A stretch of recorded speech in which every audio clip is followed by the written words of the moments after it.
Welcome back to Off Ball Takes. This is your host, Jarby Laws, and this is my co-host. For Wells. We appreciate all the support on our recent content. Yes, we are here with another live episode, live show, and we're going to be discussing, the play-in matchups that just occurred, and with that, we have some real eliminations, so we'll be talking about those as well, and, their off seasons and what we kind of expect them to do going forward, and preview, the second set of playing games that will be, I believe, on Friday. So we won't be streaming on Thursday, but expect a live episode on Friday and a normal episode on Friday as well. And before we do get started, please don't forget to like and subscribe and follow us on Instagram and TikTok at the OBT Podcast for more content and updates. Yes, so we're done with the 9-10 games. These were obviously different stakes because obviously it's win or go home. And these were the lower seeds, the 9-10 matchups. The winners will move on to play the losers of the 7-8 matchups, right? So that means that the Heat, who won over the Chicago Bulls, will play the Atlanta Hawks for the right to be the 8th seed to face Cleveland. And then the Dallas Mavericks will play the Memphis Grizzlies for the right to be the 8th seed to play Oklahoma City. So the first one was the Heat Bulls one. Just as like a quick note, we got both of these wrong because I think we both predicted that the Bulls and the Kings would win their games, and they did not. Yep. And really the key in these games, or at least for the first one, it was a combination of the Heat did play really good defense and kind of took away the Bulls' ability to get out in transition. Not really too many guys for the Bulls really played well. I mean, Josh Giddey had 25 and 10, which is nice. He was 9 for 21, but he did about as much as he could. But Kobe White was 5 for 20. Didn't really do a whole lot. Vucevic was okay, but you didn't really get anything else from anyone. Turnovers wise, 17 turnovers, 27% from 3. 40% from the field, or just under 40% from the field. Pretty ugly performance. And then from the Heat side, you got Tyler Hero, who had 38 points on 19 shots, so 68% from the field, 3 of 7 from 3, 9 of 10 from the floor. So him being the best player on the floor, combined with the Heat playing great defense, Davion Mitchell, Kyle Anderson, Wiggins, and others, Bam, of course, right? All of them played really good defense, and that kind of limited what the Bulls could really do in this game. And that was kind of the key to the Heat basically just running the Bulls out of the gym, right? And in fairness to the Heat, they've got some veterans on there, right? Wiggins is a guy who's been on a championship team. Obviously, Bam and Hero have been in multiple playoff series before, along with a couple of the other Heat guys. But this was just kind of a case where we were just completely wrong in this one, and the Heat ended up being the better team. Yeah, I mean, I think you have to shout out, Tyler Hero and him having a monster performance, and that's kind of the thing when it comes down to this whole play-in tournament is it's a one-game scenario similar to March Madness and things like that. So it's not necessarily exactly one for one in terms of like what a playoff series would look like, and that's kind of the danger and unpredictability when you are trying to predict these matchups. But once again, shout out to the Heat because I think they played a great game and it was very dominant, pretty much outright. And like you said, defensively, they did a great job limiting their guys. And, with Chicago, I think they have a lot of questions to probably answer, in terms of what do we want to do? Do we want to be in the middle ground? Because I believe this is what their third appearance in the play-in, which is probably not the best kind of reputation to have. So, do you want to stay against the Heat too? Exactly. So do you want to stay kind of in this weird play-in territory, or do you want to commit to being bad, or what do you do from here? And I think those are the kinds of questions that that team and that fan base do have to answer and figure out what they want to do. But once again, shout out to the Heat, and I believe they will play Atlanta, yeah, for a spot for the 8th seed, which that should be interesting, I think. Yeah. For the Bulls, I guess for them, the last several seasons they've basically been a 500 team, right? Somewhere around 30 something or 40 wins, 41 wins, whatever. Which is basically kind of the definition of mediocrity, right? Basically a mid team, right? In a conference where the bottom of it is pretty bad. So like you said, you kind of have to pick a lane and stick with it. And for them, because they've been stuck in the middle, they've not been good enough to get out of the play-in and be an actual playoff team. But they've also not been bad enough to be right at the bottom and get like a top 5 pick, right? And that's kind of the issue there, where there's at least they've moved on from guys like LaVine and DeRozan, right? Still, you could probably find maybe another spot for Vucevic.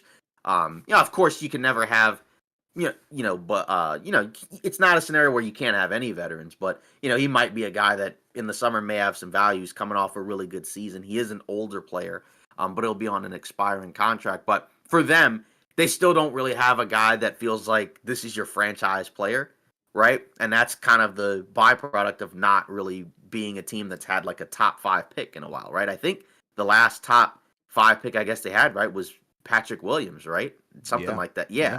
I And believe he, so. has not really panned out and not really lived up to what you would like. They just gave him a big extension, right? But he just doesn't seem like he's, is ever going to be that guy. He kind of had a promising rookie season, but he had been hurt for a while and really just as of late just hasn't really looked as good as you would like for him to be. Like I said, I like most of their young players.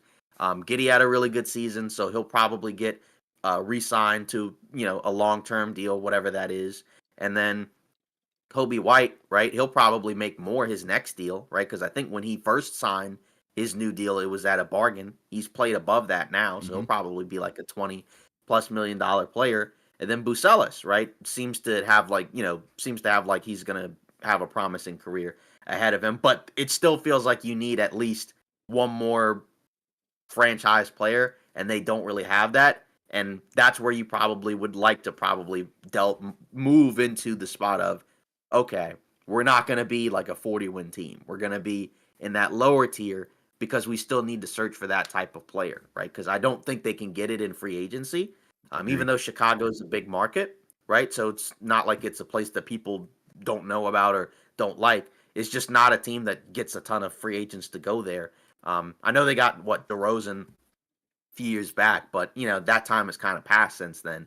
So now they kind of need to go and get that guy in the draft. Maybe they'll get some lottery luck, right? I mean, it's certainly possible, right? Because the Hawks, were a play-in team last year, and then they jumped up to the number 1 pick in the draft. So it's certainly possible, but I think you would like to have it, especially in this year's draft, right? Because the top 5 seem to be all really good. So we'll see where they go in the draft and what they do in the summer. But it also just feels like a team and an organization that's just kind of okay with just being in the middle of the pack, which is rough because like they have a great fan base because they seem to have sellout crowds every game. Even in this game when it was competitive, the crowd went nuts. And then eventually it just got quiet because they knew like, yeah, this is done.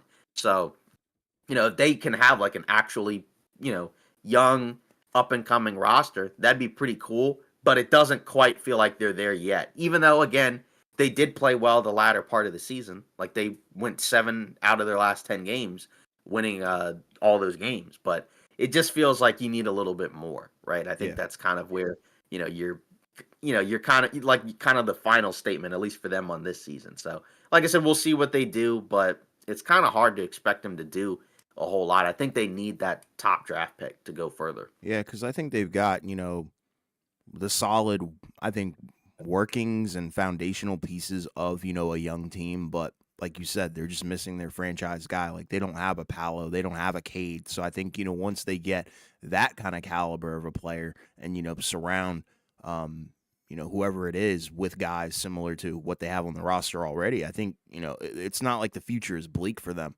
But I think it's Mhm. more so the present is kind of confusing because it could have been avoided a little bit. I feel like if they had committed to tanking, a while ago, and I think that team that had, with Lonzo Ball, Zach Levine, DeMar DeRozan, when they were actually like good, and then the following years it kind of just ran its course. I feel like they just blew it up a little bit too late, and Yeah. that's going to be the ramifications of that. Is you're going to be stuck in this play-in territory. So I am curious about their future because it's not the worst in the league by any means. So It is funny that the guy that they got the most return from was Caruso, right? They didn't agreed. really get Yeah. anything back from, either DeRozan or Levine. I guess for Levine they got back, some role players, right? Like who did they pick up? It was like Zach Collins, Kevin Herter, Yeah. and who I think Trey Jones as well, right, from Yeah. the Spurs. So yeah, I mean like, those guys are okay, but really it's funny like it was the Caruso deal that got them back the best return because they got Josh Giddey, right? Yeah. And that was kind of a deal that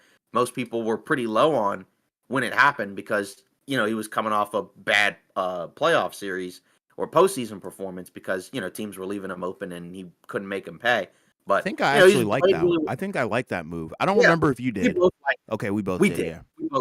We both liked it. Not that we liked it more for one or the other, but we didn't feel like, oh my gosh, the Bulls got Yeah. completely robbed Exactly. in trading away Caruso. I think the disappointment was that you couldn't get any firsts when it seemed like you could have gotten multiple firsts for Caruso. But if you're going to get this version of Josh Giddey, then you at least feel a lot better about it, right? He put up 15, 8, and 7 on the season and really turned it on the second half of the season, right? Where, you kind of looked up and every other night he's getting triple doubles, he's getting, 20 and 10 and 10 or even getting you close to 30 a game. And that's kind of the nice thing there, right? Because they didn't really have like a traditional, floor general type guard for them, but he has been that for them, Yeah. this season, which, again, like you knew that he had some talent. It was just a matter of we knew his future in OKC was probably not completely sold just Hmm. because, it's felt like if he couldn't knock down his outside shot, it wasn't going to work. But, this season, he shot 38% from three. And like I said, his stats got better each month, right? By the time you got to, March and April, like I said, for the month of March, he was giving you 20 points, 10 rebounds, 9 assists, Yeah. 49 from the field, 36 from three. Yep. And then April, right, 47 and 40 from the field, 21, 13, and 11. So, if he can give you anything close to that type of production, right? On a decent contract, I mean, of course, it's going to be a lot of money, but at least you feel better about it now because, when they first traded for him, right, the talk was they viewed him as like a potential all-star, right? Probably won't be an all-star just because, the way that things work in these conferences, but at least he seems like, whatever issues he had last year, seemingly he's worked it out. But it's also a situation that has significantly less pressure because you're not on a team that's contending for the title. Yeah. I agree. 100%. Yeah. And then I guess if you want, I mean, do we have any expectations for the Heat Hawks playing game? Because I mean, we already got this one, like we were kind of off on this one, but Yeah. like you said, it's kind of tough to make predictions for individual playing games sometimes because, especially for the lower seeds, because it seems like in the lower seeds, the games just kind of end up being like, oh, so and so got hot from three, and that kind of ended the game there. Well, I guess, if we are going to do our predictions for, this next playing game, I would probably have to take the Miami Heat just probably based off of recency bias, but also I think, defensively, I like their personnel a lot. The Hawks without Jalen Johnson is a completely different team. If he was healthy, I'd be picking the Hawks for sure, and they might not even be in this situation. But, Right. with Miami, I think you do have weapons where it's like, yeah, Andrew Wiggins could pop off and be, that consistent second option. Bam Adebayo, we already know what he's like on both ends of the floor. More so defensively, I think, is where the majority of the upside is. And then Tyler Hero, he just popped out for almost a 40 point performance. So, I think I feel like I said, it's more so recency bias because they did have a great game, and whereas Atlanta Trae Young got bounced from or tossed from the game. So yeah, I think I'm gonna go with Miami here. I think they have a little bit of a advantage here defensively.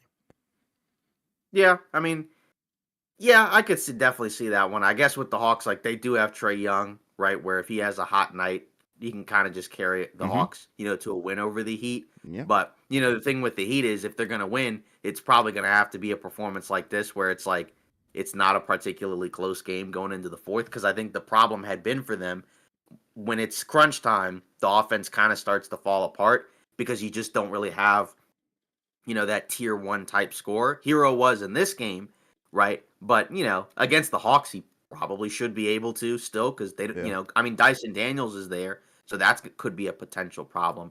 But just as a whole, like you said, the Hawks defense has kind of fallen apart without Jalen Johnson. So I could see the Heat, kind of giving the Hawks problems. But it's funny because the last time they played, we thought the Heat would win. Yeah. That was back in 23, and they ended up not winning Yes, that sir. one. Yep. So. Yeah, so I'll give a slight edge to Miami, and like you said, I feel like it might just be because of what we saw in this game. They Yeah. could easily get smoked by Atlanta.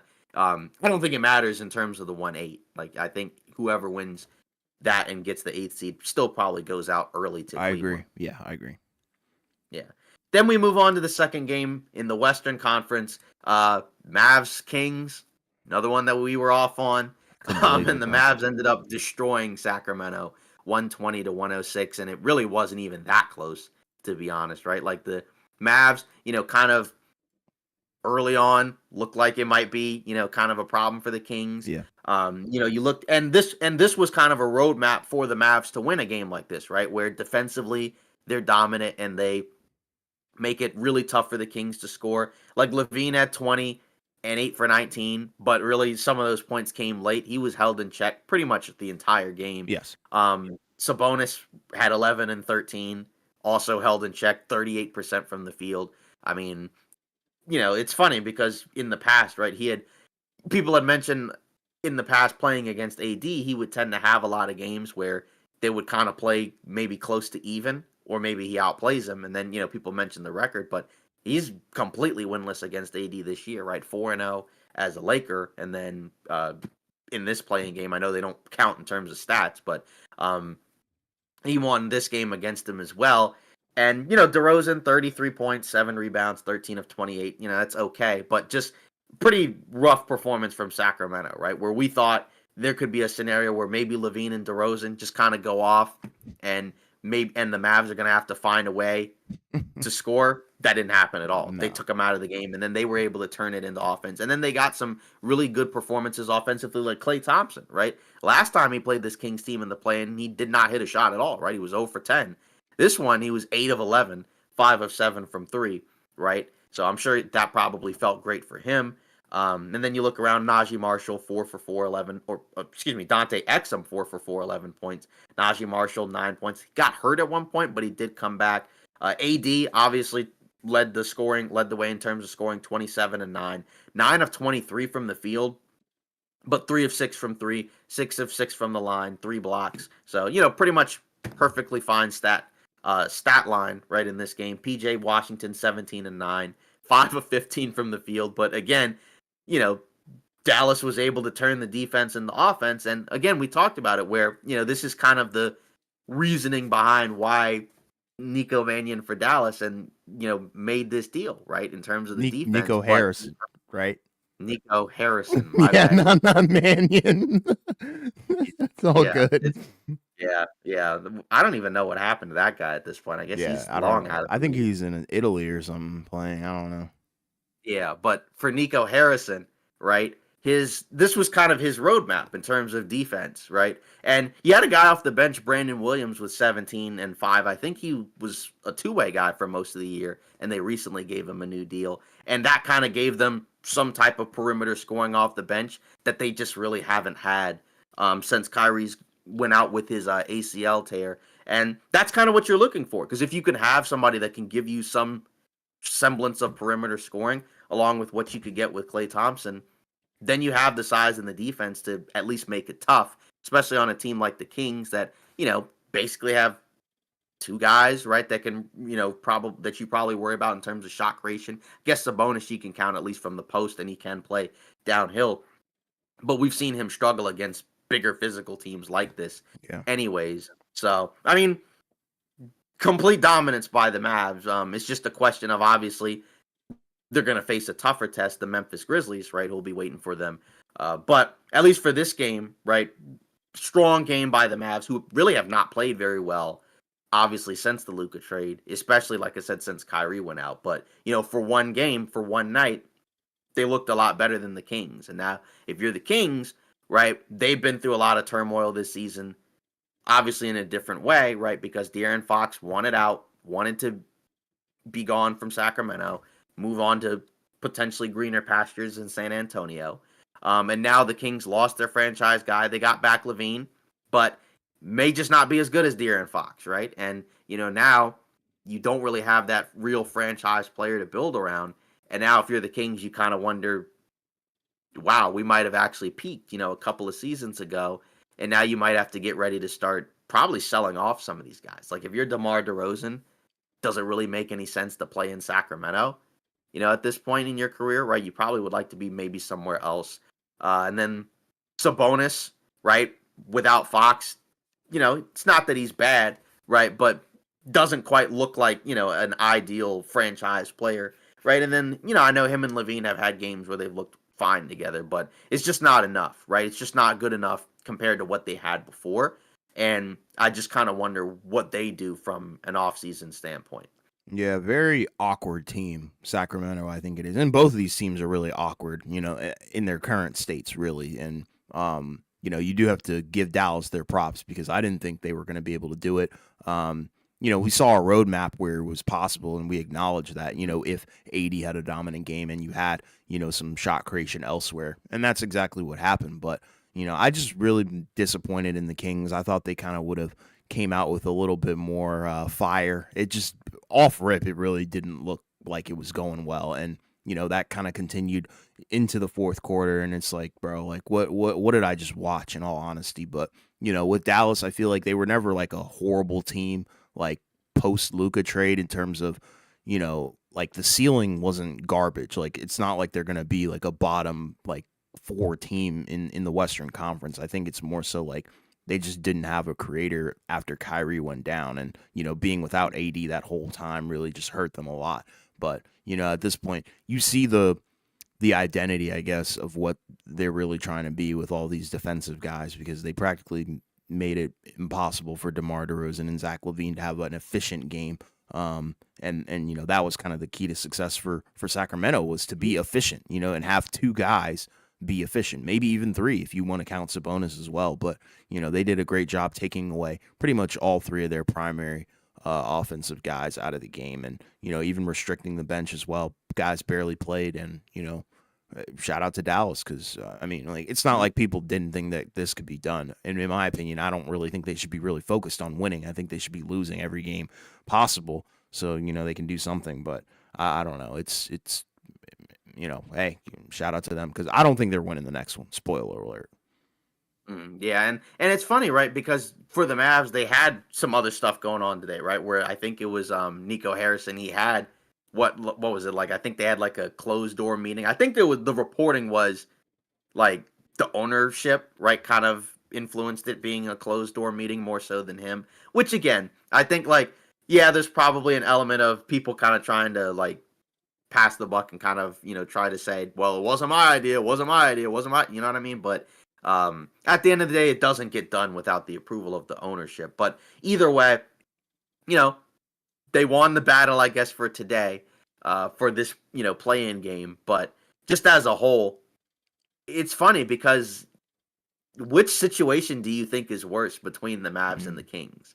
Because, for the Kings, as I had already mentioned, it's been a tough season for them because they fired their coach, they traded away their franchise player, and obviously now they lost in the play-in, going to be out of the playoffs for the second straight time after being the 3 seed a couple years back. And, I think they're going to have their pick, if I'm not mistaken, so I guess that's something that's nice to have. But which situation right now do you think is actually worse? Yeah, that's a pretty good question, an interesting one too. Like you said, you look at the Kings, and their fall from grace is pretty large. And I think you and I were more on the boat of, well, not complete frauds, but definitely not a trustworthy team. After they're being the 2 seed, 3 seed, whatever, and it's just awkward. But I feel like with Dallas, it's so bleak because it's probably a little bit more fresh. But I feel like I'd rather have Dallas' situation because they're so good defensively, and you do have Anthony Davis and Kyrie. Granted, Kyrie's not going to be healthy going into the next season, but Tom said he could be back maybe by January, but we don't know for sure. Yeah, and that's kind of late. So I don't know. I feel like I'd rather have Dallas' situation because I think their ceiling and their floor is probably a little bit higher, especially, considering what we just watched. Holy cow. Like, I think with Sacramento, there's tons of questions, Can DeMar DeRozan and Zach LaVine really fit? We already saw a past iteration of that in Chicago, and it didn't really end with, rainbows and sunshine. Sabonis is on fraud watch now, I feel like, personally, alongside the whole franchise. Keegan Murray, I feel like it's just they're not legit at this point, And I'm not trying to like rub it in because we've been talking about it for years, where it's like we never really were on the hype train. Like, you guys went to the playoffs one time, and it was just like, yeah, light the beam galore. But at this point, I feel like they're just they're frauds. I'm gonna keep it Yeah, they're real, just not that good. and I think They're Dallas isn't they're not frauds. They're just more so like crippled and devastated after trading away Luka Doncic. Like, don't get me wrong, there's probably never gonna be a way to properly recover from trading away Luka, but I'd still rather have their situation than the Kings because you don't really know what you possibly can do. At least with Dallas, there's some recipe for success when Kyrie does come back, and AD will hopefully be healthy. What about you? What do you think? I actually agree with that. Okay, cool. I agree with that because, like, with the Kings, I just, like you said, what's the starting point? Like, say going into next season, what's the starting point?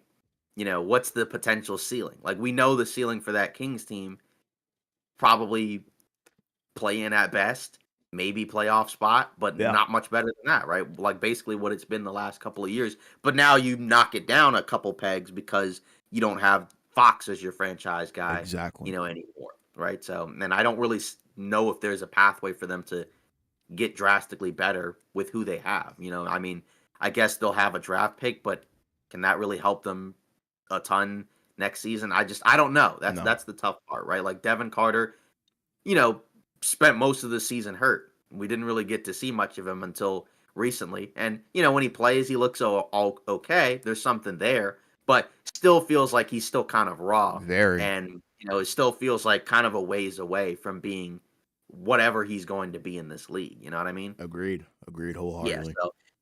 So that's what I would say. And then moving on with the next playing game, Mavs Grizzlies. What do we think of that one? I got to take Memphis. I think Nope. currently, I think what Memphis has going, I think is pretty solid. They have a lot of options offensively. I know we said that about the Kings, but I think a guy like Ja, a guy like Bane, even Triple J, I think they're likely to probably go off. I just don't foresee that team missing the playoffs entirely. If they do, yeah, I don't want to hear Memphis talks either. We might have to put them in fraud territory as well. But, you know, I think when it comes down to Memphis versus Dallas, they're going to find a way to potentially limit AD because, in all honesty, like AD was good this game, but he wasn't, overwhelmingly dominant to the point where it's like, okay, that guy looks amazing. You know what I mean? And I think Memphis probably has more personnel to deal with that and maybe limit it more than Sacramento does or did. But granted, Dallas is a big team. They do have Derek Lively. They do have Gafford as well. So, they're kind of constantly be rotating. I think you look at Zach Edey. Is he possibly, going to be a target there? Because are they just going to give him shots at the rim and he's just going to throw it up and it's just going to be bad? I don't know. But I feel like I do have to lean Memphis just because of talent right now. Yeah, and I think that's a fair point. And with Memphis, the problem had really been more so against winning teams, right? Teams above Exactly. 500, not as much teams with a losing record. Mm-hmm. Of course, there's a scenario where AD could be the best player on the floor, right? And then whatever happens with their defense, Clay has a big game. Like it's not like a overwhelming favorite, but I would be surprised, I think, if Memphis lost the game. Agreed. Personally. Yeah. You'd have to have and a also, conversation. We'd have to have a big conversation about them. Yeah, because if they lost, I would be pretty surprised and pretty disappointed. Because then, like you said, then that would open up another group of conversations to have about the Grizzlies that, probably we won't have to wait too much longer to discuss anyways. But it would feel even worse, I think, if they didn't even make the playoffs. I right? agree. Yeah, I agree. Yeah, and then whoever wins that plays OKC. I don't think either team has much of a chance. No. Maybe Memphis might have a better chance just because of the high end talent, but I think it would be hard to see it going much further than like 5. OKC and 4 for both for me. Yeah. I guess, in terms of any other stories around the league to talk about, we didn't really have, anything else. I mean, we didn't talk about it yesterday, but we did have, the thing with David Griffin getting fired and Joe Dumars replacing him in New Orleans. And I guess the question is, what do we think of that situation in terms of, do we expect there to be significant changes in New Orleans going forward? Do we get maybe a coaching change? Do we get a situation where maybe they decide to move on from like Zion, right? Because obviously now with Dumars in and Griffin out, he doesn't have to necessarily have any loyalty to any of the guys that New Orleans has right now because he wasn't there when they drafted any of those guys. But in fairness, right, like they have a lot of good players that they've brought in to the team, but they've just been so injury prone, and a lot of it just has not worked out from a team perspective. Even though individually, I think a lot of the players that they've been able to grab through the draft seem like they have bright futures, even though one of them they traded away. Yeah, I mean, here's my thing. I'm kind of hot and cold on it, right? Mhm. Um, Granted, the guy who was running, I think you said it was David Griffin, right? Yeah. Nah, yeah, horrible GM in my opinion. If you want me to be honest, I don't think he maximized, those rosters that he had. Granted, health was a very big factor in that, but Joe Dumars, he built a championship team, but I think we've also seen him build some very awkward and if not garbage teams. So I'm kind of curious what that's going to look like. 20 years ago. Exactly. So it's like what version of Joe Dumars are we going to get? I mean, it's a cool hometown story, but I think the Right. Zion Williamson, because if you didn't know, Joe Dumars is from Louisiana, I believe. So, like I said, cool little kumbaya story. But at the end of the day, I think you do have to look at Zion Williamson and what kind of value is he going to garner? Is there a market for him? Does Dumars Mhm. immediately look at that and kind of blow it up? Because I think post Luka trade, I think it's clear that everybody is clearly able to be traded, and I think Zion is definitely a big candidate and target this offseason alongside a bunch of other guys. But I mean, hey, I don't know. It's a weird situation, but a change was definitely necessary because they couldn't keep rinsing and repeating and running it back. And they had gotten rid of some of the guys that were at that core foundation. But still, more change I think was needed. So a Yeah. change in the face is a good thing I think for that organization. Yeah. I mean, again, like we'll probably see at least a couple of guys get me. Like, could they move CJ McCollum? Maybe Zion. Like, because the Zion, if he got moved, it wouldn't surprise me. I think at least the good thing is for him is before they shut him down, he looked really good Yeah. and he was in great shape. Yep. And didn't seem to have any horrible injuries that really affected him at any point. So if you were gonna get that version of Zion, then I could easily see a team talking themselves into trading for him.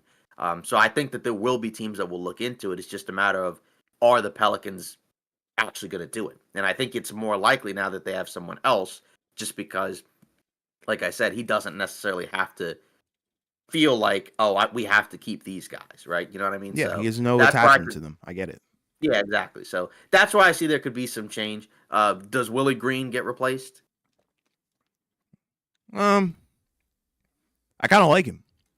I'm not gonna Hmm. lie. When he's been in the play-in and playoffs, I haven't really had a problem with him. Really, it's more so come down to his team's never really been freaking healthy. You know what I mean? So, Sure. um, and that's the problem when you do gauge a situation like New Orleans.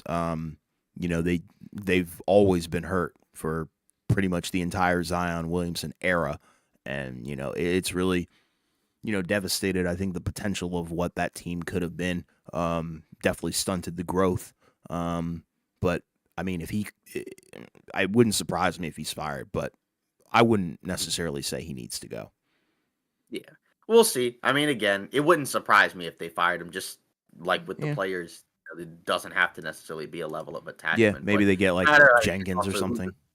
yeah, I was gonna say it'd be a matter of who's available, Yeah, to pick up and replace him if you're gonna do it. yeah.